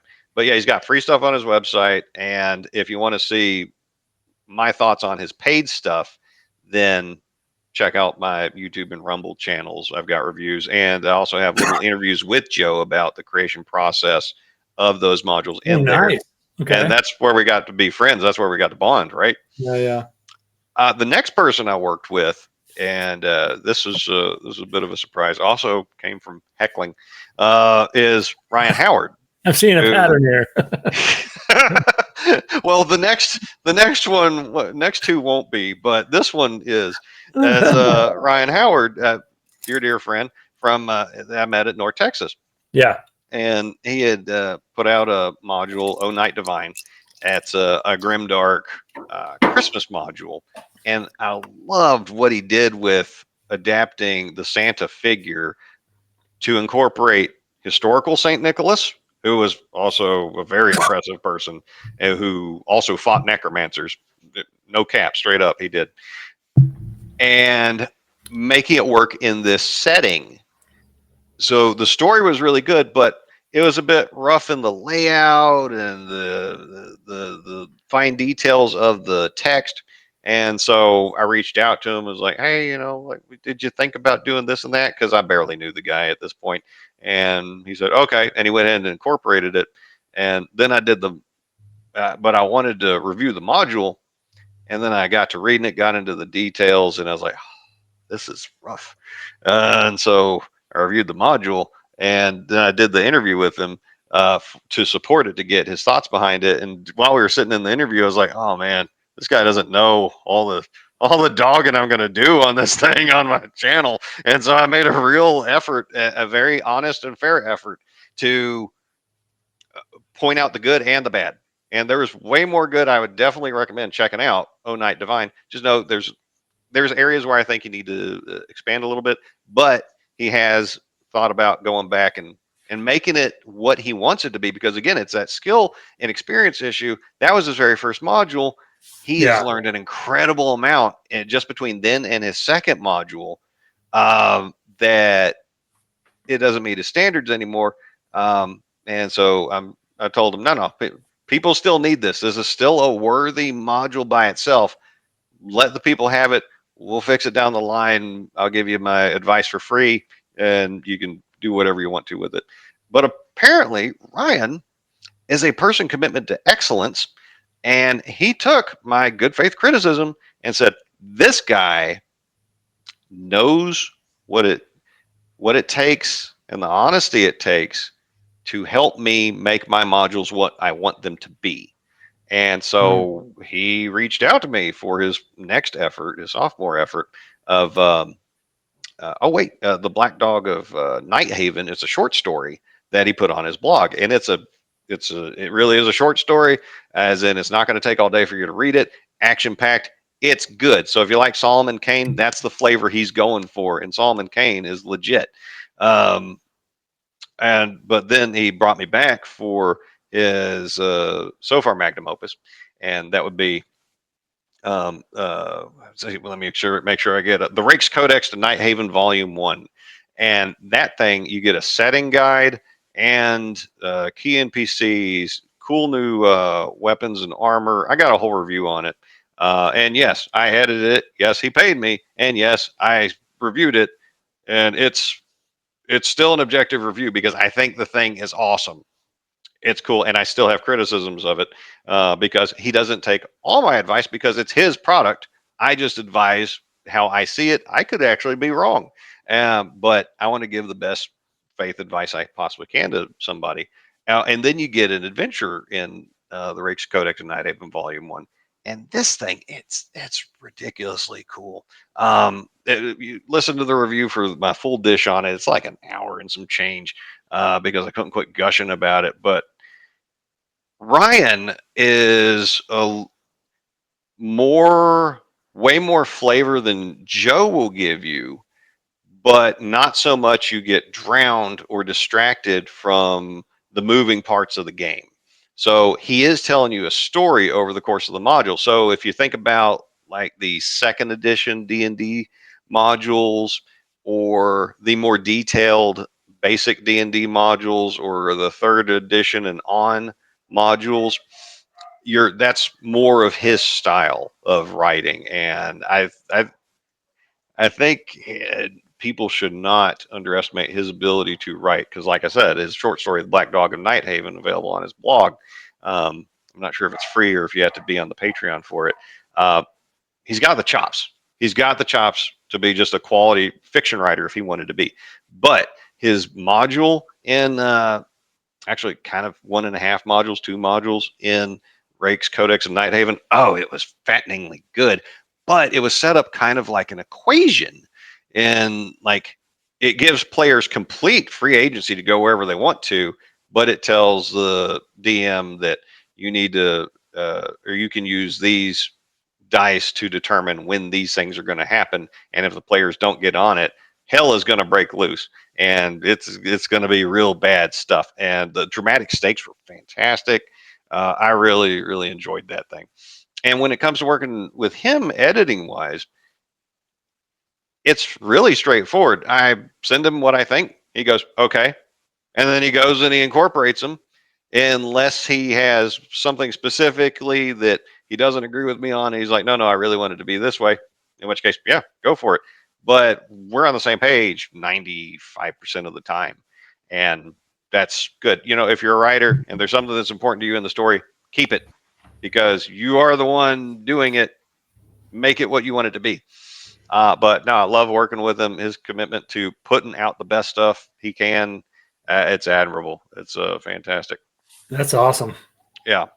And then I got to work with Lou from Dandelion Games. He puts out a bunch of Mutant Crawl Classics material, and he's also got his own game. Where what is it? It's the Dare Luck Club. Yeah, I've read a bunch of his material for that.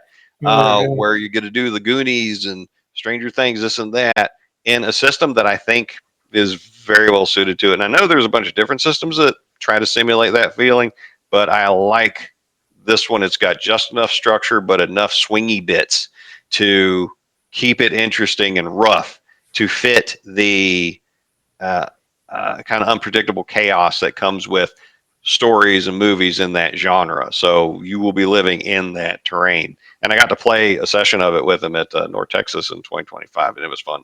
He was doing a play test.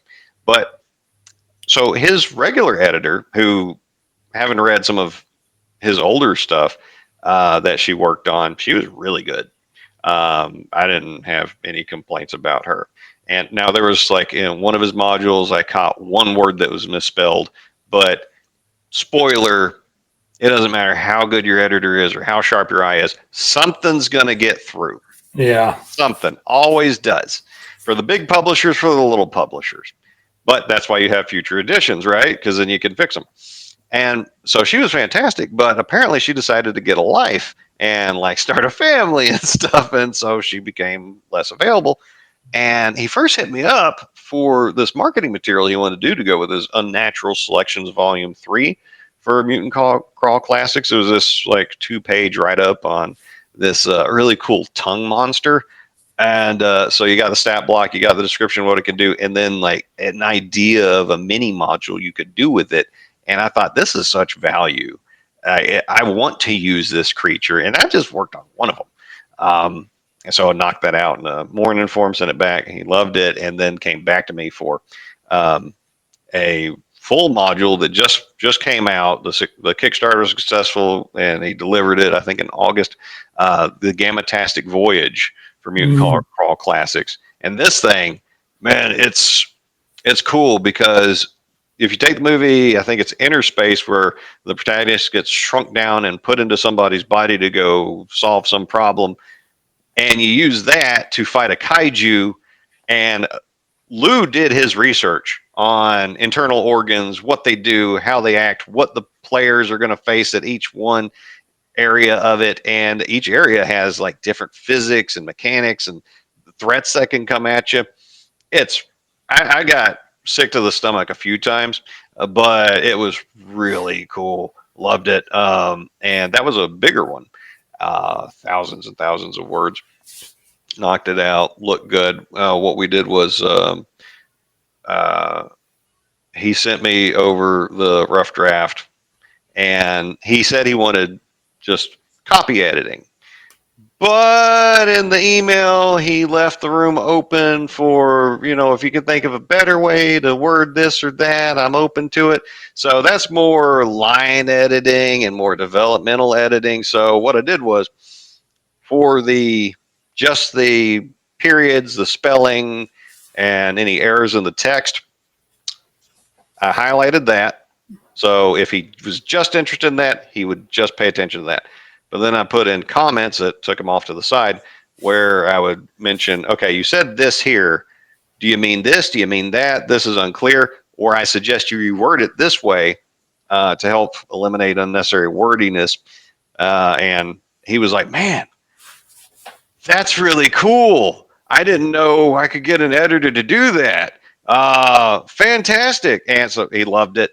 And it's a cool module. I'd recommend check it out. But he also put out a village zine to go with it, because the seekers in the game start in a particular village. So he made a sample village that just, with all its random tables and the flavor text it puts into it, I'm not being unfair or out in left field to say that Lou knows how to really generate adventures with very little text, because you could just play an entire campaign just with this little zine. And I'm not getting paid anything extra if anybody goes and buys this thing. It's just really that cool. So I got paid to like work on stuff that's really amazing and a cool system. It's awesome. And I volunteered to do that one for free. He just paid me for the Gammatastic Voyage. And something hadn't worked out with the funding on the other thing, and I was like, dude, you took care of me. Let me just do this for you. It's not a whole lot. Let me knock it out, and came out looking great.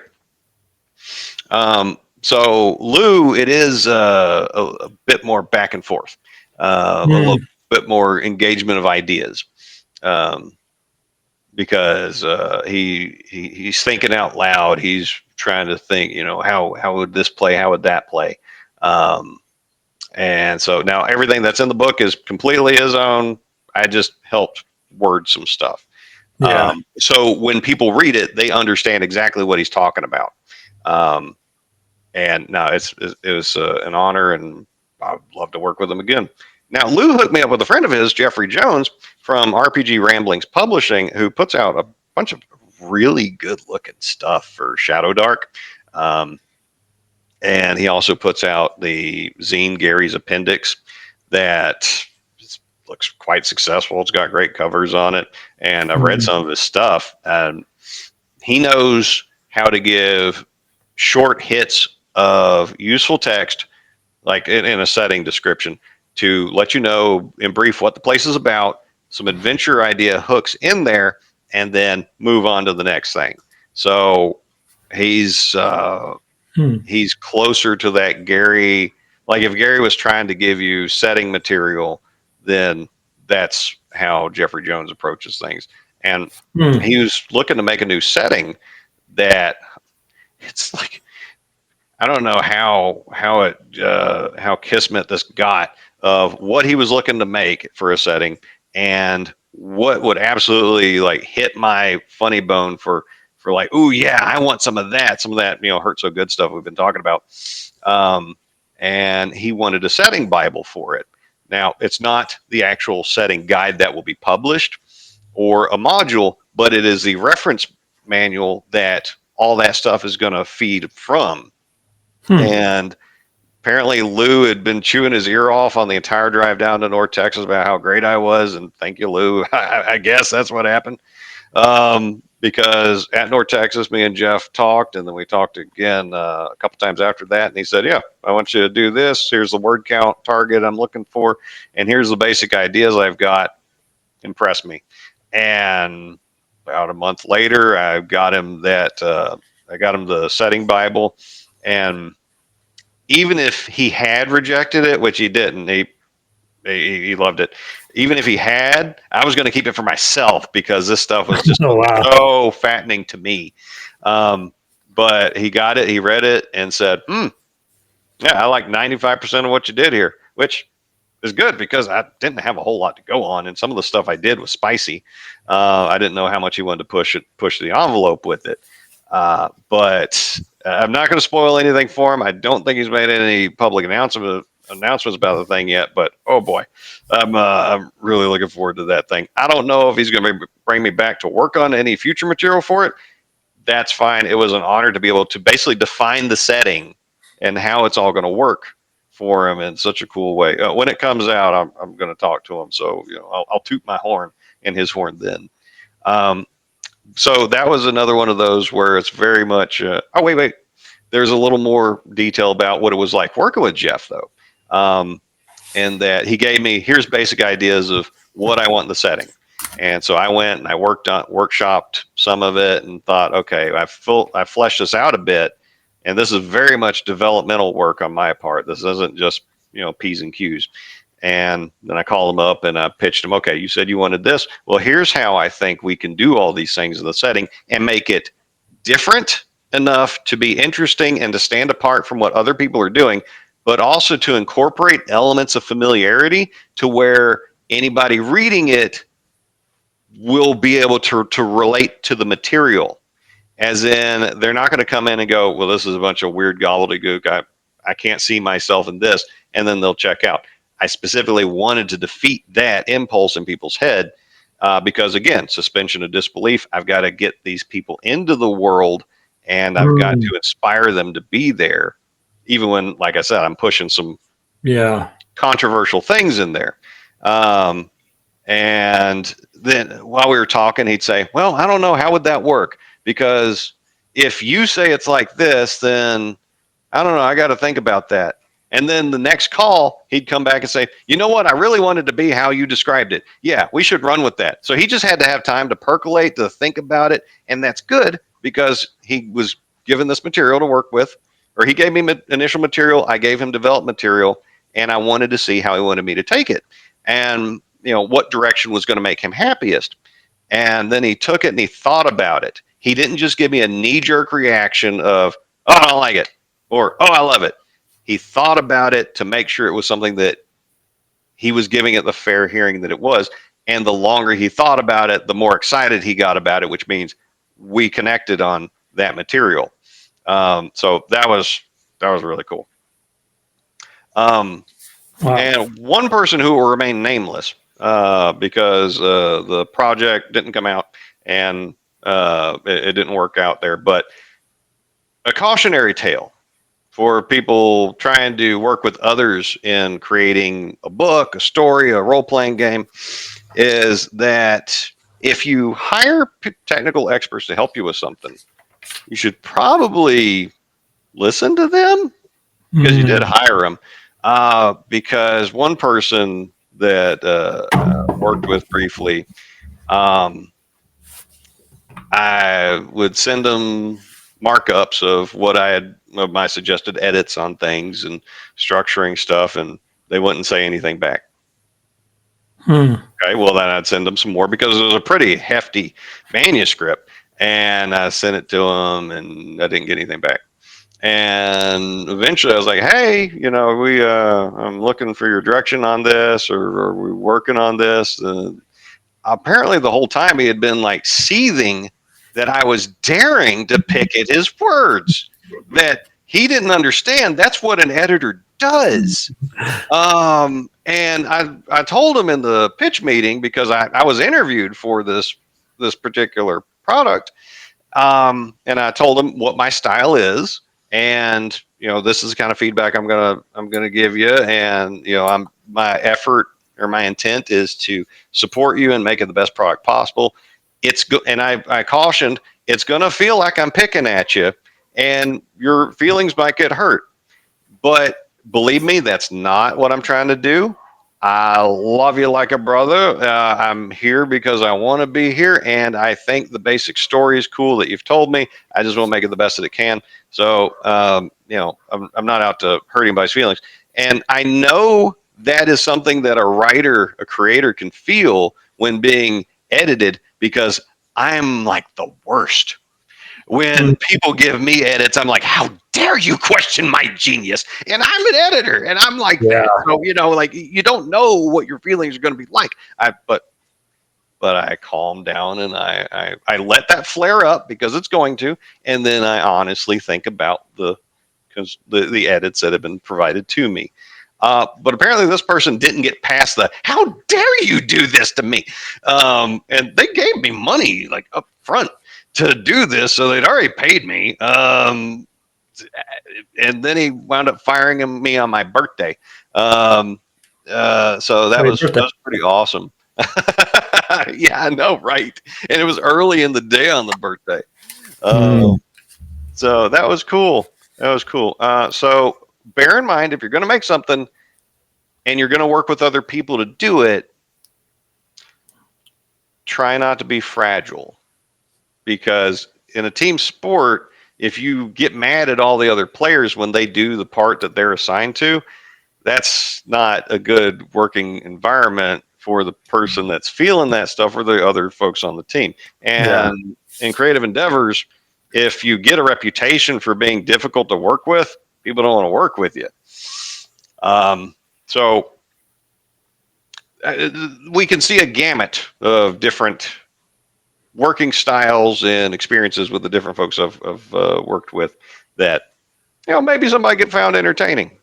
I'll stop talking for a minute. What do you think? Well, you definitely went around the whole gambit of different types of people you work with. I mean, you have, you had several names there that people I knew, and you hit it right on the nose. It's interesting to see kind of your interactions with them, and wow, yeah, definitely cool.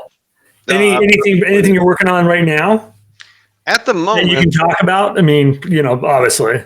I hear you. At the moment, I'm waiting on someone to send me a manuscript edit for them, and I'm waiting for feedback from someone on a RPG module I've written and Nice.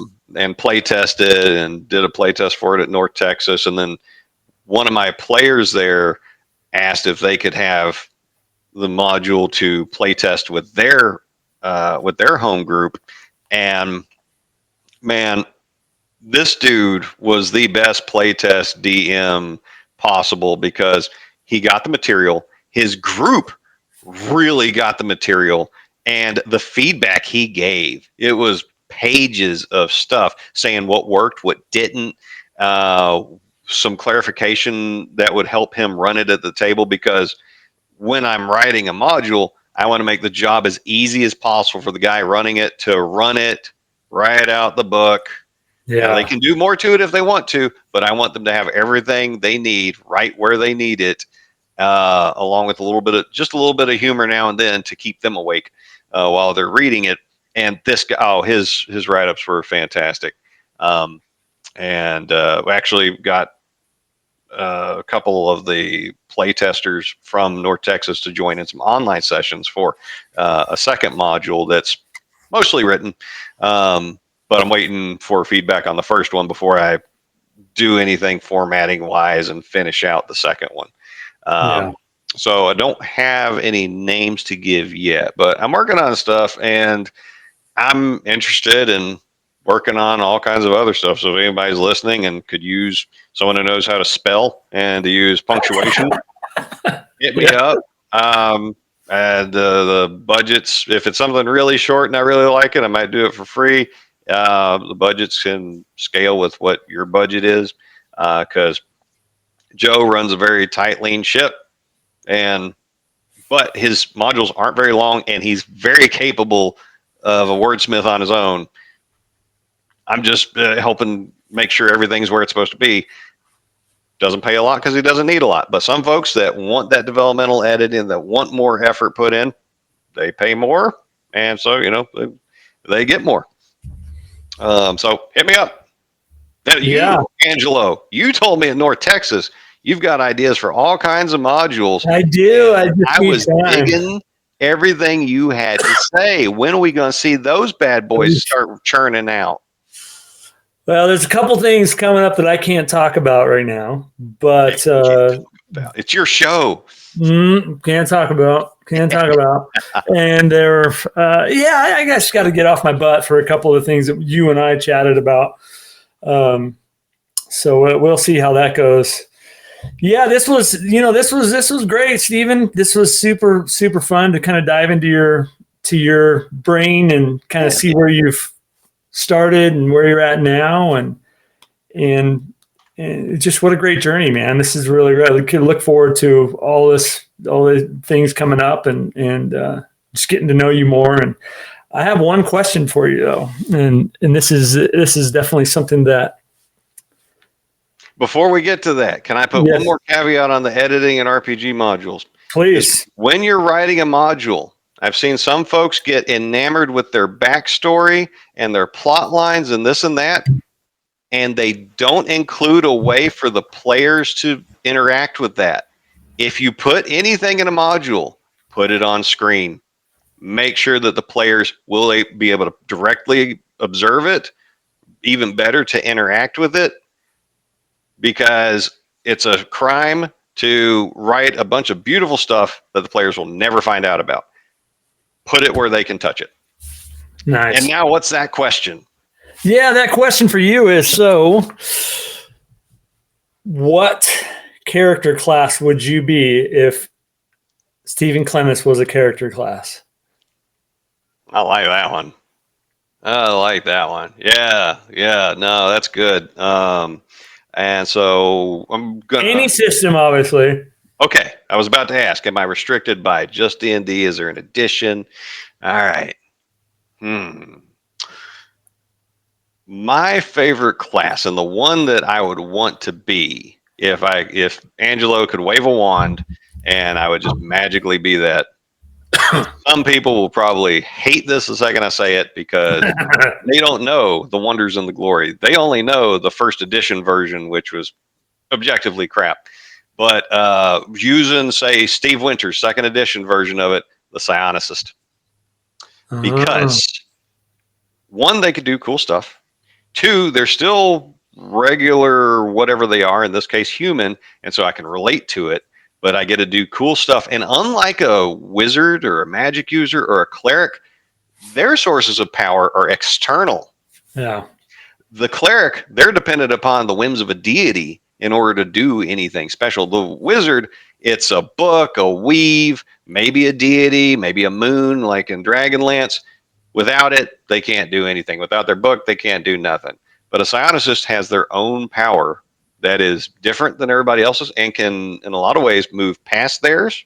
Now, it can't necessarily trump theirs, but they can't necessarily trump it either. And it's just growing and fully actualizing the power of yourself. That's really cool. Now, if God is a hater on psionicists, like many grognards are towards the class, I would pick the cleric class as a backup, as my alternate, As your because D&D character, yeah. yeah, believe it or not, I am a nurturer, and uh, I like helping people. I like healing the world.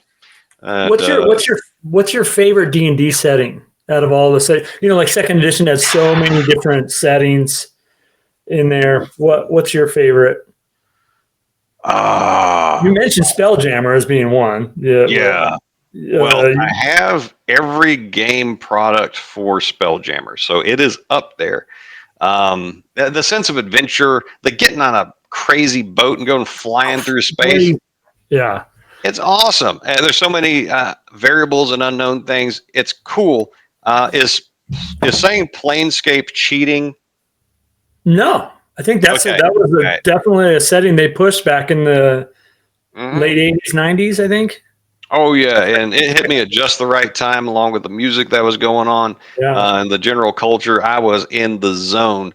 Absolutely loved it, and with picking the cleric as the backup class, that because I believe in the divine. Why not get some? Why not get some cool powers to go with it, and then use that to further God's ends. Now, I would only do it if I got to pick the Christian God. Okay, I'm not going to just sell out for any God that'll give me a spell. Not doing that. So I am picky. I'm sticking to that. But being able to explore the multiverse and time and this and that, amazing. Who wouldn't want that? Yeah. Now, what about you? I got to hear this since you asked me, and I love this question. Yeah, we talked about this a little bit, and I'm in between two, but the first thing that comes to my mind is a paladin. That's just mine. So good choice. And I think it's because it's that lawful good alignment. I think there's a definite black and white assumption there, following trajectory. There's no middle ground for a paladin. It's whether it's right or wrong, and I think I gravitate towards that. Now, the other point of that, we got my screen starting to move, is probably a ranger. Yeah, and a ranger. The reason why is I think because they're tough and they're kind of attuned to their environment, and I think that's a great D&D character class too. So those are my two top. I like it, and I particularly like that you said the lawful good paladin, because there is a strength in mythology and in lore and in certain religions that comes with the kind of purity and focus of character that I think should be recognized in our games. Because if you want to be evil, if you want to be degenerate, devils, demons, dark gods, whatever, they'll make deals with you. You can get rewarded for transgressing. The amoral neutrals, same thing for them. They can get it. But if you're the goody two shoes, there's not the reward for that. But in our legends, there is. That purity is something to aspire to. So that is a noble and wonderful choice, my friend. And there's consequences that come with being good. I think there's definitely that moral piece where you're not liked by everybody and you're driven to a certain standard. And that's why I love the paladin class. So yeah, and there's consequences if you fall. And that's where drama comes from, consequences yeah, of things going wrong for you if you do bad things. And a lot of the stories, the movies that hand wave consequences, and you don't actually have to give up anything to get the thing that you want. You don't have to suffer to overcome and this and that. They're boring because there's no real consequences, there's no real threats. And so people aren't interested in them. But you give me some escalation of threat, you give me some consequences, you get drama, you get a good story. So you would have a good story. That's right, my friend. How's that for an outro? Man, Stephen, this was a lot of fun. It was really, really cool to sit down, talk with you, and man, you've got some stuff going on. I really, really learned a lot, and it was amazing. So, to kind of close this off, I mean, how can people get a hold of you? Where are you at? What are you? What is your method of communication? All right. Well, I've got YouTube at, let's see, that's at Stephen.Clements. That's my channel. And on Rumble, what am I at? Langhorne Creative Group. That's my independent publishing label. Do you guys have a website? Not anymore, but we used to. But now my home is on Rumble and YouTube as well as on X. But probably the most efficient way to get in touch with me is that Facebook. And that's the reason I keep it is because it's so easy to get in touch with all these other folks we've been talking about and all these friends that won't get off it, even though we all say we hate it. But yeah, look me up on Facebook. Not hard to find. I'm friends with Angelo, as a matter of fact. So if you can find Angelo, you can find me in his friends list. And hit me up. I'm glad to talk to anybody. If you've got any projects you want to work on, let me know about that. If you've got something interesting to talk about, we might do that because, like me and Christopher Holmes, son of John Eric Holmes, such an important figure in TSR history, in role playing history. Now and then we just do movie reviews. We'll pick a topic and we'll do like 10, 15 movies in it, talk about what we think because he's a movie buff. I'm a movie buff. I do a bunch of movie reviews. If it's an interesting idea, I might be up for it. So yeah, hit me up. Yeah. Well, Stephen, thanks again, man. And I just want to tell everybody thank you for everybody that likes and subscribes. And until next time,